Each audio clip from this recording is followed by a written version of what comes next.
Welcome back to the Deep Dive. We're here again to pull out the best insights from interesting sources, just to get you up to speed quickly.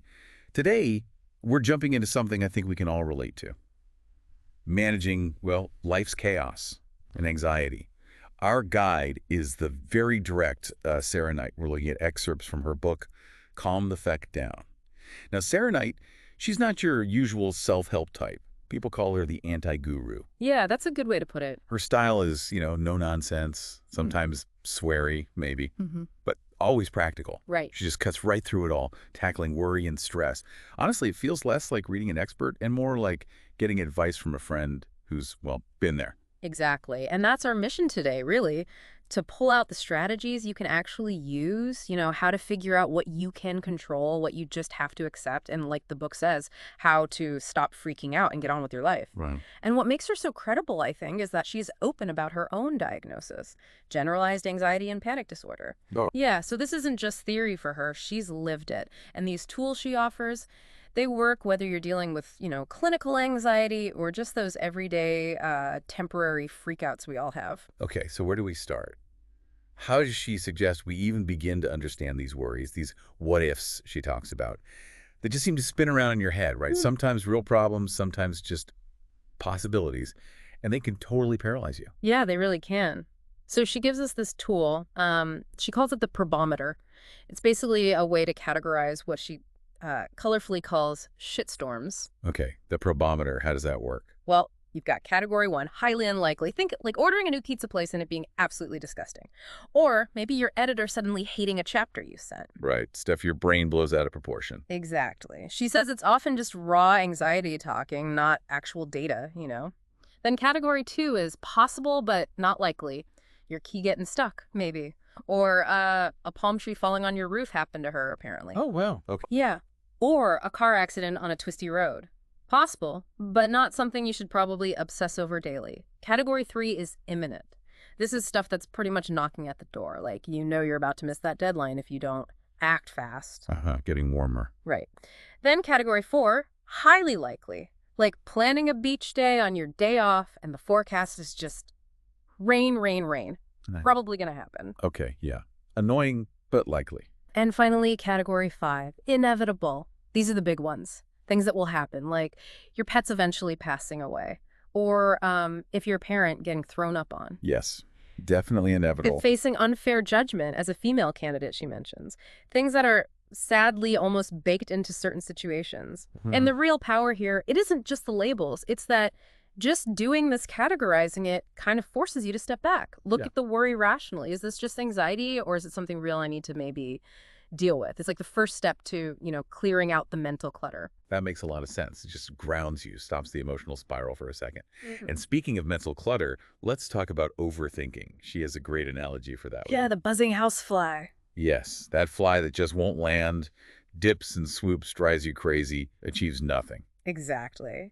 And all that buzzing, that overthinking, it drains what she calls your freak out funds. Right, your time, your energy, and even your money. Totally.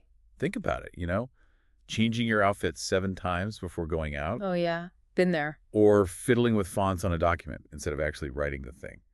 Or just endlessly replaying a conversation in your head. Mm-hmm. That's all overthinking. It just eats up those resources you could be using for, well, something useful. It's like the opposite of productivity. Completely. That fly isn't getting anywhere, and neither is your brain when it's stuck in that loop. So Knight's advice is pretty blunt. What is it? Miyagi that shit. Okay, Karate Kid reference. Wax on, wax off. Sort of. It means focus. Like Mr. Miyagi taught Daniel Sam. Focus on one problem, then one part of that problem, and then, crucially, one solution at a time. Discipline that worry. Okay, so stop the buzzing, focus like Miyagi. But how do you decide what to focus on? If you've got all these worries swirling around, is there like a master key? There is, and it's brilliantly simple. She calls it the one question to rule them all. Okay, I'm ready. What is it? Can I control it? That's simple. That simple. It's the absolute core of her whole mental decluttering thing. It's like the filter everything has to pass through. Yeah. And based on the answer, you either discard the worry or you organize it. How does that work? Discarding versus organizing. Okay, so if the answer is yes, you can completely control it. Like, say, your friend got bangs you really don't like and you're worried about hurting her feelings. You can control keeping your mouth shut. So you just do it. Take action. Right. Simple enough. Then there's stuff you can heavily influence, but maybe not totally control. Like you've got a big presentation. You can't guarantee it won't bomb, but you can prepare like hell, right? You can control your preparation. Exactly. Or you're in an Uber and the driver's going way too fast. You can't grab the wheel, but you can ask them politely to slow down. You make a contribution, you influence it. Okay, makes sense. But then if the answer to can I control it is basically no, like a monster truck rally gets canceled because of a union dispute, Yeah. or she uses the example of having what some might consider an ugly baby. Yeah. Or democracy failing. Whoa, okay. Big range there. Yeah, but the point is, if it's truly outside your sphere of influence, you need to discard that worry, mentally toss it out, because freaking out about it is just burning those resources for absolutely zero return. Just identifying that alone frees up so much mental energy. And those resources, the freak out funds, time, energy, money, you spend them every time you let yourself spin out. Precisely. So instead of just worrying about that physics test, use that time and energy to make flashcards. Right. Productive action. Or instead of pacing about the dog chewing your expensive shoes, use that energy to research dog trainers. And maybe instead of spending money on, I don't know, dodgy hair loss cures, just buy some cool hats and own it. Become the cool hat person. Yeah, exactly. Redirect the funds. But she's also clear, not all worrying is bad. Oh. No, there's useful worrying. She calls it PHUW. PEW, like wiping your brow. Huh. Yeah, PHUW. Productive, helpful, effective worrying. Okay, what makes worrying PHUW? It's worrying that leads to action or preparation. So you might use PHEW to prevent a Category 1 or 2 shitstorm. Like maybe you do spend some time researching paint colors carefully before you commit. That's useful. Right, prevents a bad outcome. Or asking a friend who knows your partner really well for gift ideas. Smart move. Or maybe taking Dramamine if you know you get seasick easily. That's prepping for a possible unpleasantness. Or you use PHEW to prepare for an inevitable Category 5, like making that doctor's appointment you keep putting off. You know you need to do it eventually, so worrying about it constructively pushes you to act. It's about making the worry work for you. So understand the worry, categorize it, ask if you can control it, manage your funds, and use worrying productively. That's the foundation. That's the core, yeah. Okay, but what about when you're already freaking out? You know, the emotion is already taken over. Yeah. How do you deal with that moment? Right, so she gets into that too. She identifies what she calls the 4 faces of freaking out. And for each one, there's a flip side, a way to proactively respond and kind of flip the script on the emotion. 4 faces. Okay, what are they? First step, if you're anxious, focus. Okay, how? 2 main ways. One is sleight of mind. Basically distraction, but a strategic one. Engage in something that shifts your attention, even briefly. Knight talks about taking a quick bracing dip in a pool when she's stressed about a deadline. Like a mental reset button? Exactly. It doesn't solve the deadline problem, but it breaks the anxiety loop. The other is give anxiety the fingers. Literally. Well, maybe. Yeah. But it means channeling that restless, anxious energy into something productive. She actually talks about her fingers physically wiggling when she's anxious, so she channels that into tidying or organizing something, low-key jazz hands leading to action. Okay, turn jitters into tidying. Got it. What's next? Second phase. If you're sad, repair with self-care. Self-care, right. But she's careful here. She makes a point to distinguish this from clinical depression. If it's like you need professional help, period. This is for temporary sadness, the blues. Okay, so what kind of self-care? 2 things she suggests. 1, laughter is the best medicine. Find stuff that reliably makes you laugh, cat videos, whatever works for you. She mentions the Pitch Perfect movies. Nice. The other is, you're in for a treat. Basically, be kind to yourself.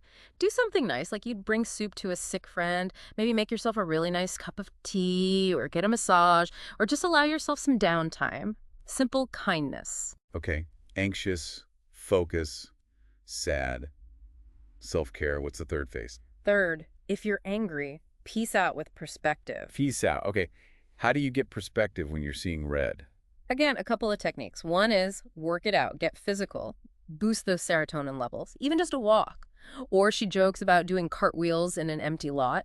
anything to move your body. Right, burn off the angry energy. Exactly. The other one's a bit more mischievous. Plot your revenge. Oh, serious. Mentally. The idea isn't to actually do anything harmful. It's about mentally listing ways you could get back at whoever wronged you. She gives funny examples like putting clam juice in a neighbor's car or signing someone up for a weird magazine. Okay. The act of thinking about it, she says, can be surprisingly satisfying and actually boost your mood. It's about reclaiming a sense of power in your head, even if you never act on it. Just for you. Huh. Interesting tactic. Okay, and the last phase? Fourth, if you're avoiding, act up. This is for when you're procrastinating on something unpleasant. Ah, yes. Avoidance, my old friend. Yeah. So one technique is get alarmed. Literally, use your phone alarm, set it to go off repeatedly, reminding you of the thing you need to do, like having that difficult conversation. The sheer annoyance can eventually push you to just deal with it. Make it more annoying not to do it? Clever. Right. The other is propose a trade. This is about reframing, finding a way to feel like you have more control. Her example is ordering a spacer, like a club soda, between alcoholic drinks, instead of just thinking of it as water. Calling it a spacer makes it feel like a strategic choice you're making, not just a restriction. Gives you agency. Okay. Anxious, focus, sad, self-care, angry, perspective, avoiding, act up. Those are the proactive flip sides. Exactly. Tools for when the feelings hit. But what about when, the thing has already happened? The deadline is missed, the bad news arrived, the shit, as she'd say, has hit the fan. That's different, right? Needs a reactive approach. Totally different. And she has a framework for that, too. It's not about preventing the freak out anymore. It's about dealing with the reality on the ground. She calls it the 3 principles of dealing with it. Okay, 3 principles for the aftermath. What are they? Principle 1, take stock. Just calmly assess the situation. No judgment, just facts. How bad is it? What exactly has happened? If you owe back taxes, how much? By when? Get clear on the reality. Okay, face the facts. Principle 2. Determine your realistic ideal outcome, your RIO. This is crucial. Be honest with yourself about what's possible now and what you actually want to happen, not wishful thinking. Like, if you bought shoes that are too small, the RIO isn't hoping your feet shrink, it's returning them or selling them. Right, what's actually achievable. Yeah. Or if you're failing a class, maybe the RIO is dropping it to avoid the F, not magically acing the final. In a relationship crisis, maybe the RIO is an amicable split, or maybe it's couples counseling. It focuses your efforts. Take stock. Find your RIO. What's principle 3? Triage. Especially important when multiple things go wrong at once. You have to prioritize. Which fire do you put out first? Like her example. Yeah, the one about someone's water breaking at the exact moment your car breaks down. The person in labor, that's the priority. The car can wait. Or if you break your toe while lost in the woods, signaling the rescue helicopter is probably more important than your toe right that second. Pick a lane, focus. Okay. Take stock, RIO, triage. Makes sense. And there's kind of a bonus principle woven in. Be flexible. Don't get bogged down in why me or assigning blame, like her Sven example. Don't waste energy blaming Sven for leaving the laptop in the taxi. Just focus on, okay, now what? How do we fix this? Shift from cause to solution. That sounds so practical when you lay it out like that. And she uses lots of examples, right? Her catalog of terror. Yeah, she does. And it's helpful to see the principles in action across different levels of shittiness. So like small stuff, relatively painless shit. Right. Lost restaurant reservation. Take stock. It's annoying, not a disaster. RIO. Grab a drink at the bar. Find another place. Triage. Low priority. Be flexible. Okay. Plan B it is. Or didn't hit your 10,000 steps. Take stock. Miss the arbitrary goal. RIO, try again tomorrow, maybe walk a bit extra. Triage, super low priority. Flexible, it's fine. Bad haircut. Stock, hair looks bad. RIO, wear hats, headbands, wait for it to grow. Triage, depends how much you care, but probably low. Flexible, rock the hat look. Okay, moving up the scale. Tedious shit, like owing back taxes. Stock, know the amount and deadline. RIO, pay it off or set up a payment plan. Triage, high financial priority. Flexible, work with the IRS or accountant. Breaking a bone. Socks, get medical assessment. RIO, follow treatment, adjust plans. Cancel that marathon, maybe. Triage, immediate medical need. Flexible, adapt your life for recovery. Not fitting into wedding clothes right before the event. Ha, stock, dress tux is too tight. RIO, maybe strategically spill wine and change into a backup. Or find a quick alteration. Triage, high immediate priority. Flexible, roll with it. Maybe it's a funny story later. Okay, then the big ones. Total shitstorms, Yeah. like getting a difficult diagnosis. Yeah, stock. Understand the diagnosis and prognosis. RIO, seek best care, build support system, focus on quality of life, triage, top health priority. Flexible. Adapt life plans, focus on what can be done. This is where PHEW, productive worrying, really comes in researching doctors, treatments, and self-care. Or dealing with something like divorce. Stock. Acknowledge the relationship is ending. RIO. Define what you want: amicable split, fair asset division, focus on kids, triage, high emotional and logistical priority. Right. Flexible, expect bumps, focus on the path forward. What about something totally out of your control, like a natural disaster? Stock. Assess immediate safety damage. RIO, secure basic survival water, food, shelter. Triage, survival first. Flexible. Adapt to rapidly changing situation. She even mentions things like bed bugs, comparing them to her termite issue. Right, showing that even disgusting, overwhelming infestations can be dealt with methodically. Stock, confirm infestation. RIO, eradicate them. Triage, high priority for sanity. Right. Flexible, follow the exterminator's plan meticulously. And she acknowledges limits, right? Like with nuclear war. Yeah, she basically says for something that catastrophic, she kind of gives up on applying the method. There are limits to personal control. What about death? That's the ultimate category 5 inevitable. Right. And her approach there is really about acknowledging that inevitability without letting it paralyze you beforehand. She talks about prying loose those emotional puppies, that clinging dread, How? by focusing on what can be controlled now. Instead of preemptively grieving an ailing relative day in and day out, which drains your funds, focus that energy, call them, visit them, connect now, deal with the grief when it actually arrives, don't borrow trouble. It's about strategic acceptance and present action. It's powerful because she's not just telling us this stuff. She uses her own life as the example. The tarantula story. Oh yeah. Finding a tarantula in her house in the Dominican Republic. The first time, pure panic. The second time, she realized, hey, I'm actually handling this slightly better. It showed her she could adapt, become more resilient to the unexpected. Expect the unexpected, and you get better at dealing with it. And the broken hand story is incredible, right before book deadline. Yeah, she broke her hand on her cat. On her cat, okay. Initial reaction, crying, anxiety, classic freak out. She used sleight of mind, took a shower to distract herself, clear her head. That allowed her to move to anger, giving anxiety the fingers. And then the triage. Exactly. She needed to finish the book. That was the priority. Her RIO was meeting the deadline. So she decided not to go to the ER immediately. She triaged. Book first, x-ray later. She typed with one good hand and one banged up one.